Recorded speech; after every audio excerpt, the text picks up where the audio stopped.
Great. Gavin, yeah, he's good. Thank you. Did you say you need a chair, Paul? Yeah, he's gonna bring me. Or you can get a tall one?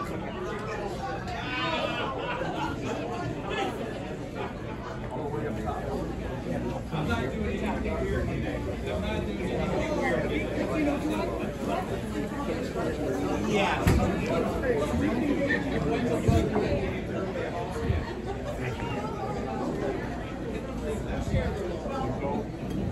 All right, I deeply appreciate this award.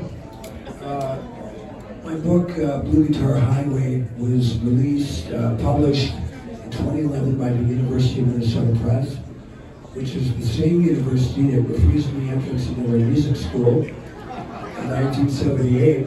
So I was quite pleased when they called me in 2010 and said, "We'd like to publish your autobiography about your 30 years in the music business." And I'm also excited to tell you that it is being re-released in paperback in the spring of 2023. I've also written another book with a fellow named Rick Shepchick it's called Blood in the Tracks, the Minnesota musicians behind Dylan's masterpiece.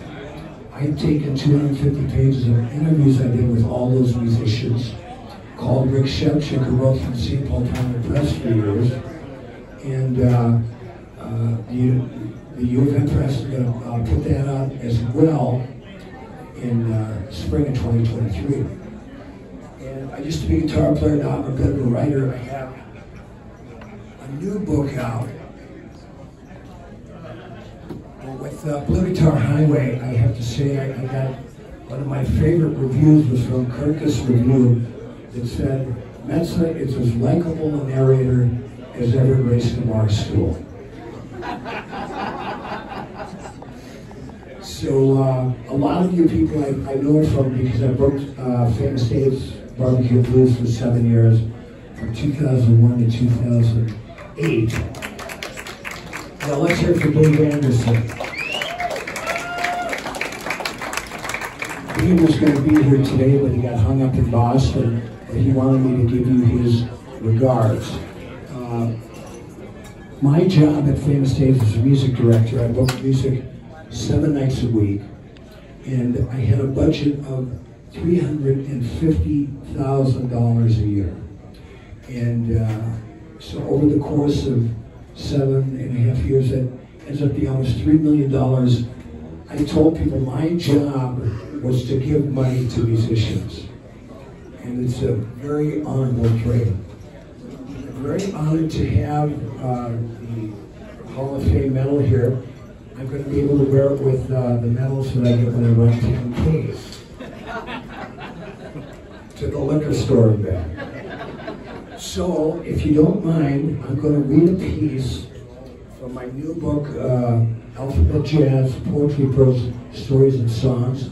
And I have a companion CD that went along with 14 original songs. If you buy the book, if you know how to work a QR code, you can also access the songs from there. And I'll be sitting over right under the big screen there if you would like to buy one outside. Here we go. Here's some.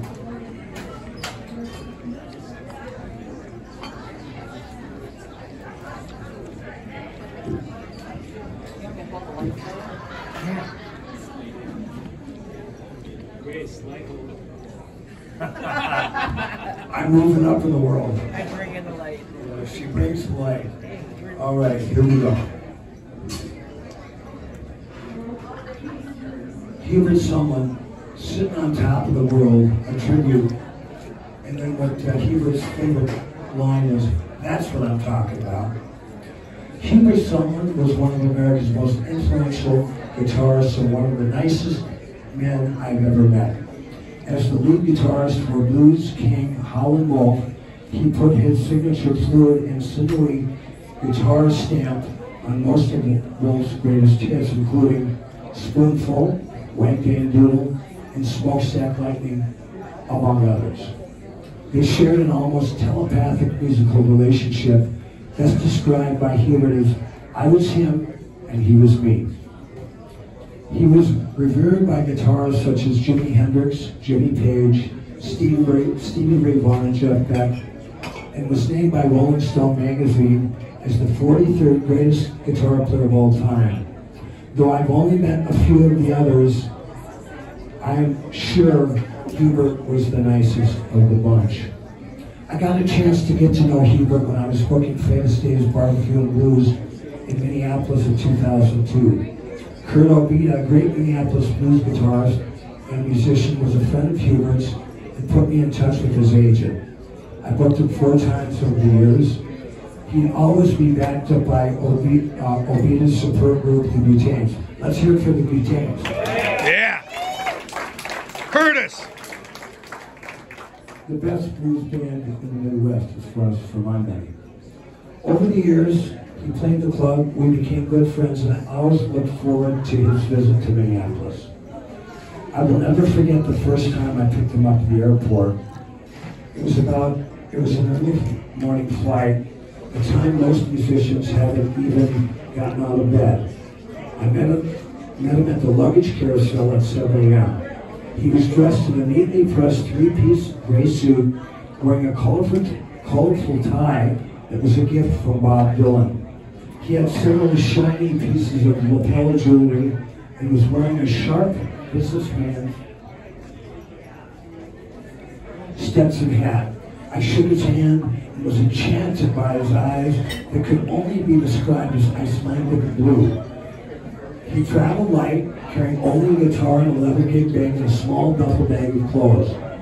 I felt like I met my new best friend, which is how I am sure everyone else felt when meeting Hubert for the first time. I had my cassette tape recorder along and taped our entire conversation on our car ride back to the hotel. His gentle voice and style of speaking were both delightfully musical, punctuated by laughs, an electric smile, and when he agreed with what you were saying, replied, "That's what I'm talking about." He had a certain buoyant, childlike innocence that Obita and I later reminded us of Peter Sellers' character, Chauncey Gardner, in the movie Being There. He was a very special man and truly one of a kind. It was the week before Christmas, and Hubert told me he was invited to spend Christmas with Keith Richards and his family. He then told me an amazing story about the last time he visited. Keith met him at the door of his estate and did backflips through the kitchen and living room while welcoming Hubert into his home. Hubert punctuated his flabbergasting image and story by saying, "That guy is super, mind-blowing stuff, and funny as hell." When he took the stage that evening, he raised both hands like Haile Selassie, and the crowd would rise to cheer him. Like I said, he made everybody feel like he was their best friend. How many people saw Hubert at Famous Days? Every time. Every time, that's right. During one of his gigs in town, I asked about his legendary 1955 Gibson Gold Top Les Paul, the guitar that he used on many of those Howlin' Wolf tracks, and that sat atop those tunes like a rattlesnake, like a rattle on a desert snake. He then proceeded to tell me a story that many of us probably have never heard. He was on a tour of Europe in 1964 with a cavalcade of American blues artists, including Chicago blues guitarist Homesick James. At one of the outdoor gigs, the wind kicked up and it started to rain, destroying Homesick James' guitar.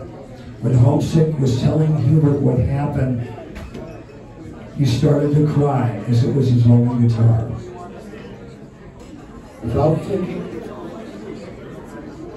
Without thinking twice, Hubert gave him that 55 Les Paul. Think about that for a minute and marvel at the essence of the man. I always look forward to picking up Hubert at the airport, and when we had time, taking him out for lunch. I take him to Nye's Polonnaise room, and he loved the broiled walleye. Once after lunch, we stopped by my house so he could meet my dog, Blackie. Hubert was a dog lover like me and missed his dog at home. Blackie, who didn't copy just anyone, completely hit it off with Hubert, letting him gently pet him while Hubert lit up like a Christmas tree. Two kindred souls indeed. Hubert then asked me to grab my guitar, and the moment embedded in my memory like it was yesterday, showed me the lick he created for Smokestack Lightning, one of the greatest blues songs ever recorded. I could have died and gone to heaven. He then recorded the outgoing message on my phone machine, flabbergasting every blues fan that ever called my house. Hi, this is Hubert Sumner. Please leave a message for Paul Metsa. He always made a point of catching my happy hour set before his and famous days, and one night told me he put a mojo blessing on my guitar when I wasn't looking. I couldn't have been more honored or touched. I will never sell that guitar for $1 million. There was never a time with Hubert that didn't have moments of pure gold. He loved to tell the story that he snuck out as a young teenager to hear Howlin' Wolf and a local juke joint in Mississippi, and too young to get in, fell through a skylight in the Wolf's lap. Wolf later sent for him from Mississippi to Chicago to play with him, and then fired him and sent him back to learn how to play guitar without a pick. He did, and upon returning to Chicago, they made history together. He told me his wife's first name was Evelyn, and I told him that that was my grandmother's name, which I thought was a sweet coincidence. He paused and said, she tried to poison me. It doesn't get any more blues than that. The last time I saw and heard Hubert was in March 2011 at Orchestra Hall in Minneapolis. He passed 12/4/11. It was a tribute to Robert Johnson and included David Honeyboy Edwards, who was with Robert Johnson the night he was poisoned and then died. Honeyboy passed away later that year as well. Hubert strolled out to the stage, pulling his oxygen tank behind him, and gave the crowd a one-armed Haile Selassie wave as the crowd stood up to meet him. Without hesitation, he broke into Howlin' Wolf's version of Sitting on Top of the World, and you could tell by his smile and his playing that he was. Damn you, Hubert, you sure know how to make a grown man cry. I went backstage, hugged him, saying both hello and goodbye, as we both knew it might be our last time seeing each other. I had a dream about Hubert the other night. I was flying at about 100 miles an hour, 10 feet above the ground, on my way over a busy interstate highway to go and see Hubert box Keith Richards at Madison Square Garden. That is a crazy dream for sure, made even crazier by the image of Keith Richards wearing boxing trunks, boxing gloves, and shirtless. Keith came out first, and then Hubert dressed in a three-piece gold suit. The dream ended there, but my money would have been on Hubert. My gal Amy, who's here tonight, my lovely ex, and I were awakened by her rooster, King Richard, crowing his nine chickens out of their slumber. I reached over to pet Blackie, who always slept next to us on a blanket.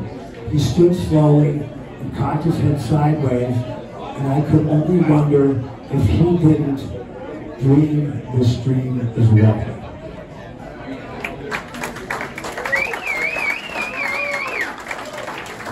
All right, so we're going to do a couple numbers.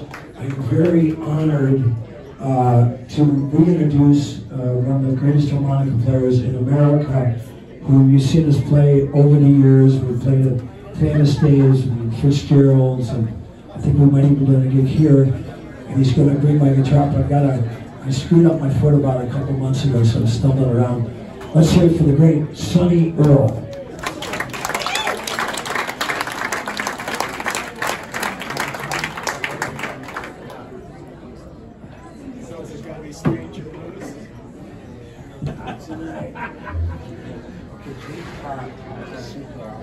Your steps